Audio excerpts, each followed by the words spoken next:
Hello students, good morning.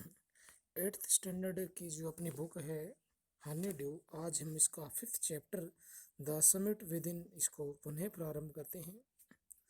तो देखिए बच्चों, इस जो लेसन है इसके जो राइटर हैं, ऑथर हैं, इसके हैं मेजर हरिपाल सिंह अहलूवालिया, जिनका जन्म 6 नवंबर 1936 को हुआ था और ये एक भारतीय पर्वतारोही थे।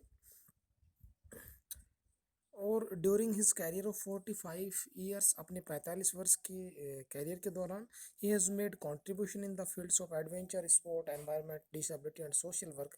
इन सभी क्षेत्रों में इन्होंने अपना बहुत ज़्यादा कंट्रीब्यूशन, योगदान दिया था। तो यहाँ पर जो मेजर एचपीएस आहलूवालिया हैं, ये 1965 के जो माउंट एवरेस्ट के सफल अभियान दल के सदस्य थे। और वे तो इस लेसन में यहाँ पर यह बताया गया है कि जब वो इस दुनिया की सबसे ऊंची चोटी माउंट एवरेस्ट पर चढ़ते हैं, उस शिखर को छूते हैं, तो उन्होंने वहाँ पे कैसा उनको अनुभव हुआ और उन्होंने कैसा महसूस किया। अब यहाँ पर जो उनके ही ज़बानी यहाँ पर एक कहानी है कि जब वो उस दुनिया के सबसे ऊंचे पर्वत शिखर पर पहुँचते हैं, तो उन्होंने नीचे का परिदृश्य को किस प्रकार से वर्णन किया है, किस प्रकार की उनकी भावनाएं थी, और उन्होंने किस प्रकार से ईश्वर का धन्यवाद किया कि जीवन में सफलता प्राप्त करने के लिए पीछे मुड़कर नहीं देखना चाहिए और जितनी भी प्रॉब्लम्स आती, समस्याएं होती हैं, उनका सामना डटकर करना चाहिए। तो यहाँ पर इस चैप्टर में उनकी जो कुछ एक जो पर्वत पर चढ़ने के बाद कैसा उनको फीलिंग्स हुआ, प्रकृति के विषय में क्या क्या चीज़ें थी, और फिर हम पढ़ेंगे कि इस पर्वत पर पहुंचने के बाद उनमें उनको थोड़ा सा दुख भी होता है कि शायद उन्होंने दुनिया की सबसे ऊंचे पर्वत चोटी को फतेह कर लिया है और अब इसके बाद ऐसी कौन सी जगह है जहाँ पर उन्हें जाना चाहिए, इस बारे में सोचकर भी थोड़ा सा हैरान परेशान भी होते हैं।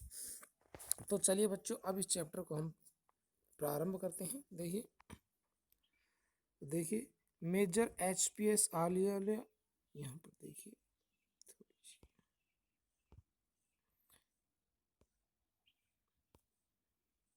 यहाँ पर देखिए major HPS Ahluwalia was a member of the first successful Indian expedition to Mount Everest in 1965। यानी कि जो major H P S Ahluwalia थे, वो सन 1965 का जो माउंट एवरेस्ट के प्रथम सफल अभियान के सदस्य थे। यानी 1965 में जो एवरेस्ट पर एक दल गया था, अभियान गया था, सफल अभियान था, उसमें ये एक सदस्य थे, मेंबर थे। How did he feel when he stood on the How did he feel when he stood on the highest point in the world? तो देखिए, हाउ माने कैसा महसूस किया, how did he feel when he stood on the highest point in the world. अब विश्व के सर्वोच्च शिखर पर जब वे खड़े हुए थे, तो उन्हें कैसा अनुभव हुआ। वे जब विश्व के सर्वोच्च शिखर पर खड़े हुए थे, तो उन्हें कैसा अनुभव किया, हम इस लेसन में या उसी के बारे में थोड़ा पढ़ेंगे। लेट्स हियर इज, देखिए आगे, let's hear is story, let's hear is story in his words, in his words, यहाँ पर देखिए, in his words, climbing the summit, climbing the summit, climbing the summit, and then the more difficult task of climbing the summit within। आओ अब हम उनके शब्दों में उनकी कहानी को सुने। शिखर पर चढ़ाई, और वह चढ़ाई एक कठिन कार्य के रूप में किस प्रकार थी, उसके बारे में थोड़ा ही आज एक्सप्लेनेशन पढ़ते हैं। तो देखिए बच्चों, अब हम इस लेसन को प्रारंभ करते हैं।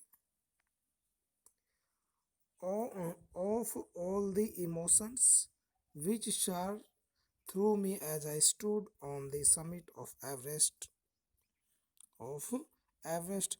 looking over miles of panorama below us, they dominated one I think was humility। देखिए क्या कहा, यहाँ पर इमोशंस होते हैं, भावनाएं, और सर्ज का मतलब होता है अचानक से उभर आना। एक मिनट का समिट का मतलब होता है शिखर या चोटी, पनोरमा का मतलब होता है विस्तृत परिदृश्य, और डोमिनेट डोमिनेट का होता है प्रधानमुख। तो क्या कहा देखो उसमें, of all the emotions which surge through me as I stood on the summit of Everest. जब मैं एवरेस्ट शिखर पर खड़ा हुआ, जब मैं एवरेस्ट शिखर पर खड़ा हुआ तो मानो मैं फैले नीचे परिदृश्य को देख रहा था। यानी कि जब मैं एवरेस्ट शिखर पर फतह कर लिया, एवरेस्ट शिखर पर चढ़ गया, तो नीचे फैले परिदृश्य को मैं देख रहा था। तो मेरे मन में जितनी भी भावनाएं उठी, उनमें विनम्रता की भावना प्रधान थी। Looking over miles of panorama below us, जब मैं नीचे के परिदृश्य को देख रहा था तो मेरे मन में जितनी भी भावनाएं उठी, स्वर्ग मानी अचानक से उभर आना। देखिए, looking Everest of all the emotions which serve, तो मेरे मन में जितनी भी भावनाएं उठी, उनमें विनम्रता की भावना प्रधान थी। और मेरा शरीर कह रहा था, क्या कह रहा था, the physical in me seemed to say, the physical in me too seemed to say thank God it's all over. क्या कह रहा था, मेरा शरीर कह रहा था ईश्वर का धन्यवाद, यह यात्रा समाप्त हुई। और जो मेरा शरीर था वो मुझसे क्या कह रहा था कि उस ईश्वर का धन्यवाद जिसने मेरी ये यात्रा समाप्त की है। It's God it's all over, however instead of being jubilant there was a thing of sadness, परंतु अधिक प्रफुल्लित होने के बजाय मन में उदासी का भाव था। परंतु खुश, यानी कि खुश होने के बजाय मन में थोड़े दुख के से भाव ज्यादा थे, यानी मन में खुशी कम थी और दुख के भाव ज्यादा थे। क्या था वो दुख, was it because I had already done the ultimate in climbing and there would be nothing higher to climb and all roads hereafter would learn down। परंतु अधिक प्रफुल्लित होने के बजाय मन में उदासी का भाव था। क्यों, क्या क्या वही इसलिए था क्योंकि मैं सर्वोच्च शिखर पर चढ़ चुका था और इसके बाद चढ़ाई करने को कुछ शेष नहीं बचा था। यानी कि जो मेजर आलू वाले कह रहे हैं कि सर्वोच्च शिखर की चढ़ाई करने के बाद मैं थोड़ा सा नर्वस इसलिए हो गया था क्योंकि और कोई ऐसी पर्वत चोटी या शिखर शेष नहीं बचा था जिसको मैं फतेह कर सकता था या जिस पर मैं चढ़ सकता था। And all roads hereafter would lead down, और तत्पश्चात सभी मार्ग नीचे की ओर जाते थे।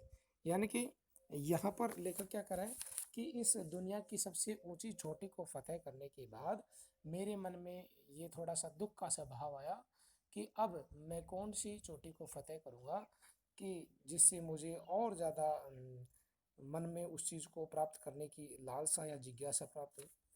तो यहाँ पर माउंट एवरेस्ट को फतेह करने के बाद, यानी इस चढ़ाई को शेष करने कंप्लीट करने के बाद उन्होंने कहा कि अब कुछ शेष बचा ही नहीं, और इसके बाद जितने भी जो मार्ग हैं वो सभी नीचे की ओर जाते हैं क्योंकि माउंट एवरेस्ट के अलावा इस दुनिया में उससे कोई और ऊंची चोटी है ही नहीं। तो इसलिए इस बारे में सोच करके मेजर अहलूवालिया थोड़े से परेशान हो रहे हैं। बाकी वो उस चढ़ाई को कंप्लीट करने के बाद ईश्वर को थैंक्स भी बोलते हैं, ईश्वर का धन्यवाद करते हैं कि हे ईश्वर, आपको बहुत बहुत धन्यवाद, मेरा शरीर आपको कह रहा है क्योंकि आपने मेरी इस दुष्कर और दुर्गम जो चढ़ाई थी उसको कंप्लीट पूर्ण करवाया है, इसलिए मैं आपका धन्यवाद करता हूँ। परंतु साथ ही साथ उनके मन में थोड़ा सा ये भी दुख था कि अब इस जो सर्वोच्च शिखर की चढ़ाई कंप्लीट करने के बाद ऐसी और कोई जगह शेष नहीं बची है जिसको फतेह करने का मेरे अंदर जुनून हो। और उन्होंने क्या कहा, and all roads hereafter would lead down, और इसके बाद जितने भी जो रास्ते थे वो सब नीचे की तरफ जाते थे। यानी कि सब कुछ मतलब समाप्त सा हो रहा था क्योंकि माउंट एवरेस्ट के अलावा कोई दूसरी और चोटी थी नहीं जिसको फतेह करने के लिए या जिसकी चढ़ाई करने के लिए यहाँ पर मेजर आलूवालिया अपने आप को प्रिपेयर कर सकें। तो स्टूडेंट्स, आज हमने इस चैप्टर का ये छोटा सा स्टेंजा पढ़ा है, पैसेज पढ़ा है। कल हम इसके बारे में थोड़ा आगे पढ़ेंगे। और इस लेसन में कल पढ़ेंगे कि माउंट एवरेस्ट पर चढ़ने के बाद मेजर अहलूवालिया को किस प्रकार की प्रसन्नता खुशियाँ मिली थी और कब तक उनकी ये खुशियाँ बरकरार रहती हैं, उसके बारे में कल हम विस्तार से अध्ययन करेंगे। तो बच्चों, आज के लिए इतना ही काफ़ी। थैंक्स।